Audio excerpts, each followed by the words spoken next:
All right, guys, welcome back. It is August 2nd, 2025, Saturday morning, and it's almost 11 o'clock. I'm out running an errand. I don't have a lot of them to do. I just have this one particular one that I need to take care of, and that is my regular oil change. No, I guess it's not. Yes, it's an oil change today, entire rotation. I've reached the 30,000 mark, 30,000 mile mark on my Toyota RAV4. I have a 24 RAV4 hybrid, and I love this car. And one of the great things about buying a new car like this, and I know some people don't recommend buying new cars, but I'm glad I did this one, is that it comes with, you know, the free oil change and all these services and everything up to a certain mileage or time or whatever. And so it's kind of nice. It saves me some money that way, but I've got not just an oil change to take care of, but I've got a leak in my right rear tire. And this just occurred like 3 or 4 days ago. I cannot visibly see any kind of obstruction in my tire to know where this is coming from. I think, well, maybe it's the rim, but it just started. I've had this car for over a year, about a year and a half, and this just started. So I wouldn't think it's the rim, maybe it's the stem. I don't know. But I have looked that tire over many times, and I cannot find what the issue is.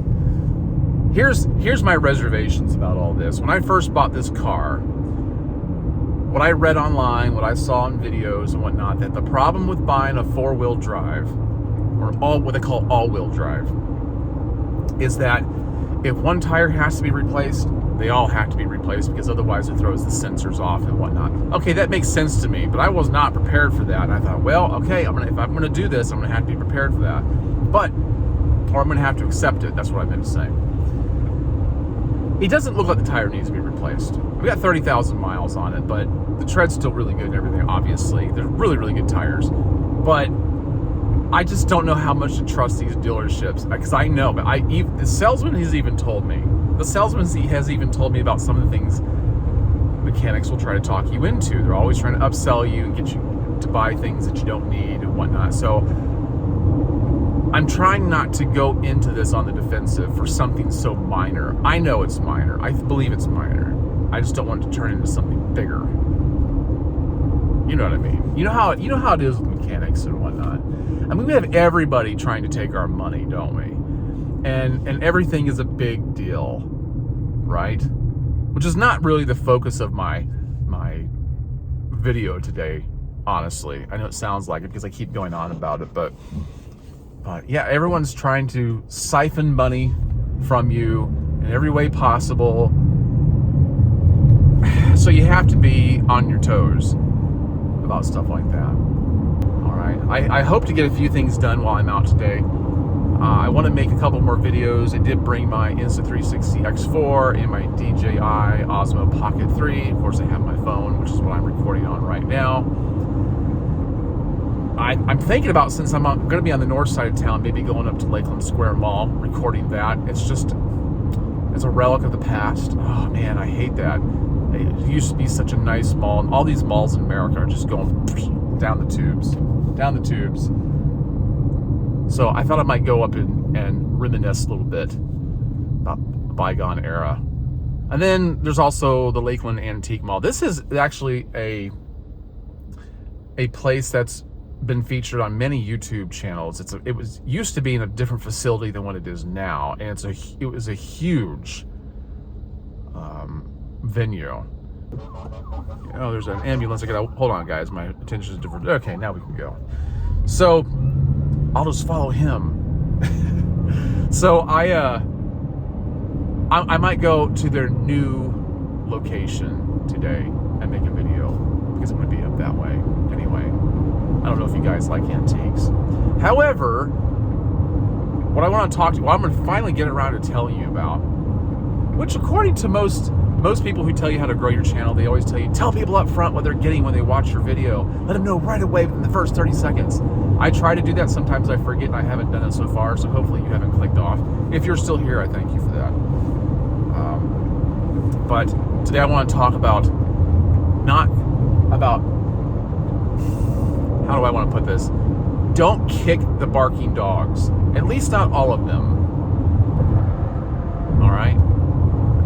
So I woke up this morning. Every morning I wake up, I look at my notifications from my emails and decide whether I want to spend some time on them or not. And I subscribe to a couple that I get emails from daily, like Word of the Day. I don't do any quote of the day. I have plenty of quote books, but Word of the Day, history stuff, and I get an email from History Channel every single day, and it comes in. I think it posts at like at 6 o'clock in the morning, so it's usually something I hear. It kind of wakes me up. And this morning, one of the things that had their long lineup of things that occurred on August 2nd in history was Jackie Joyner-Kersee she received her second gold medal ever in heptathlon in 1992. On this day, 1992, second gold medal in the heptathlon in Barcelona. Now, Jackie Joyner-Kersee is widely renowned as possibly being the greatest female athlete ever. If you don't know who she is, well, maybe you weren't of age in the 90s like I was. She was very, very popular.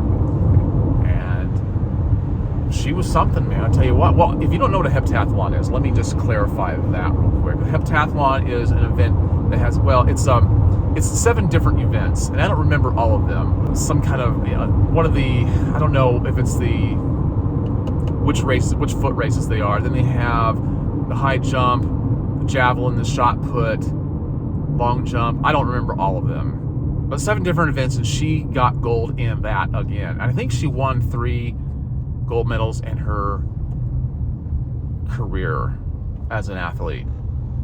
And she's 63 years old now.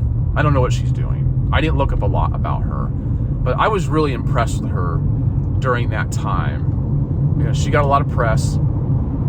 She was talked about all the time. I think she was being interviewed. She married, her trainer was her husband, and I think he was her trainer first. I'm not sure. I'm not really sure. But everybody wanted to get a soundbite from her, right? That's the first thing that happens when somebody wins the World Series or gold medal or any kind of event. The first thing they do is stick a microphone in their face. And I don't know at what point that Jackie Joyner-Kersee said this, but one of my favorite quotes from her is, "If I stop to kick every barking dog along the way, I'll never get to where I'm going."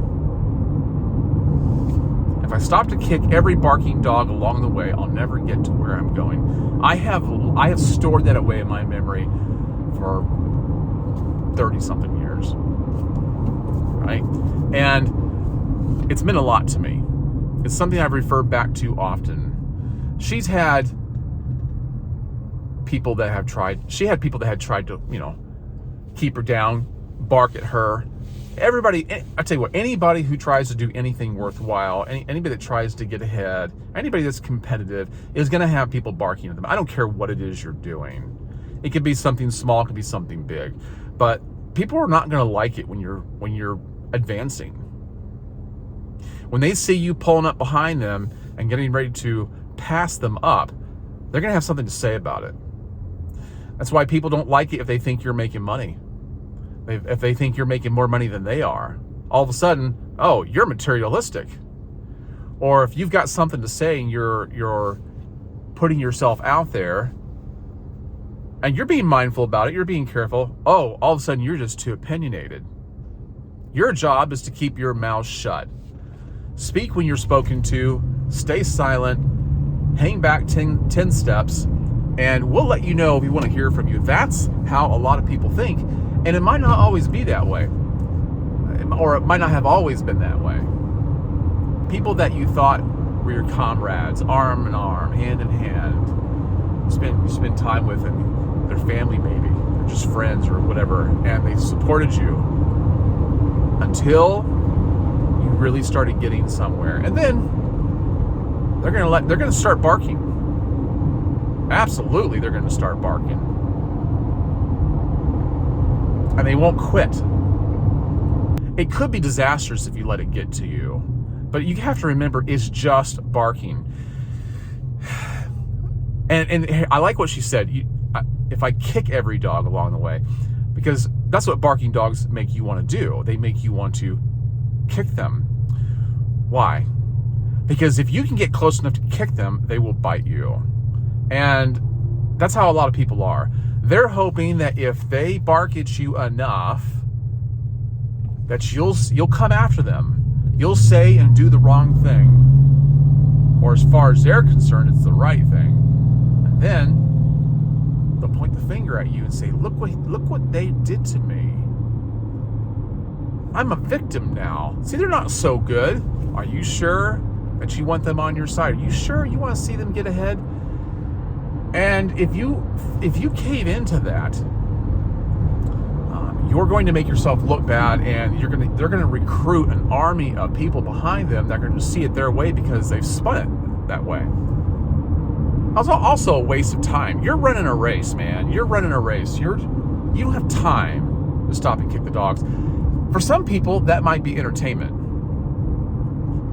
Kicking the dogs might be entertainment. You might think it's fun. I don't think it's fun, but they see it as a challenge. Oh, you're going to say something to me about what I'm doing?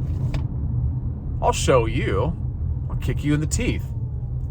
And there's a lot of people out there that preach that this is the right way to handle conflict, or the right way to handle confrontation is you put your shoulders back, you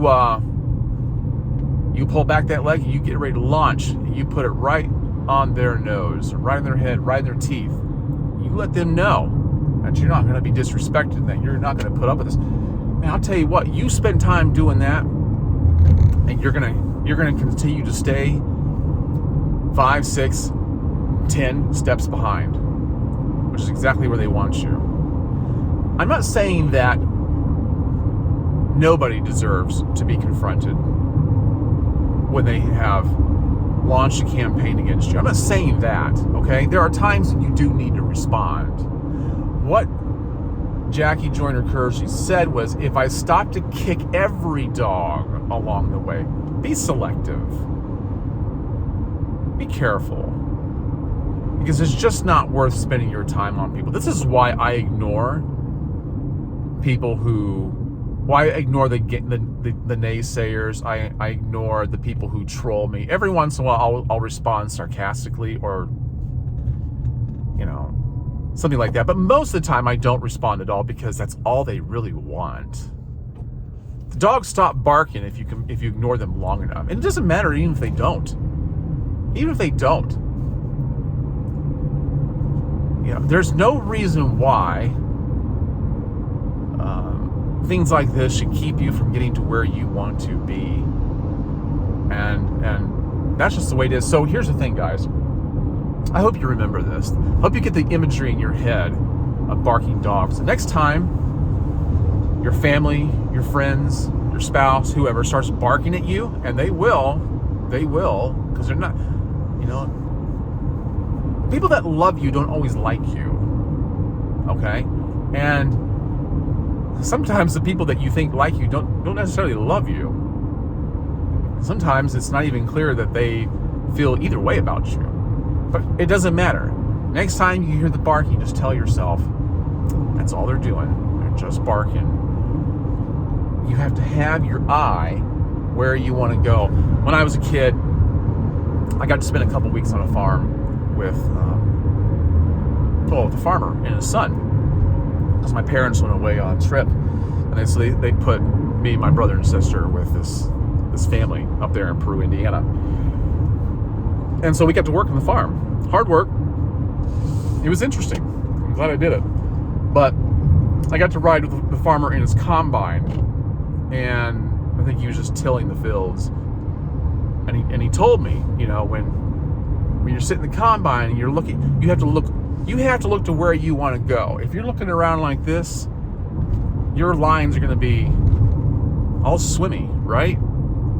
So if you want a straight line from point A to point Z, you have to keep your eye on that point in the distance. That's how you get to where you want to be. And I've always remembered that. It kind of lines up with what she said. And yeah, Yeah. So I saw that this morning on the history reminder. And I thought I'd talk about I've actually talked about this before. And I'll probably talk about it again. Hopefully, this has reached somebody in the right time. When they have this going on in their life and they're just like, man, I can't take this anymore. And there's so much noise. And it's beginning to consume me. Well, don't give it your energy anymore. All right. Guys, I appreciate your time. I appreciate your responses. If you have any questions, let me know. If there's anything you'd like me to talk on, leave a comment down below, and I'll try to get to it. That would be nice hearing from you, to hear exactly what you would like me to reference or, talk about. So, all right, I'm gonna get to the dealership. I've got to be there. I wish I was there already. I like to be there just a little bit early, but I hope the news is good. Hope it's easy in and out. Usually is. They're pretty good. All right, guys. I'll catch you in the next one. I hope you have a great day.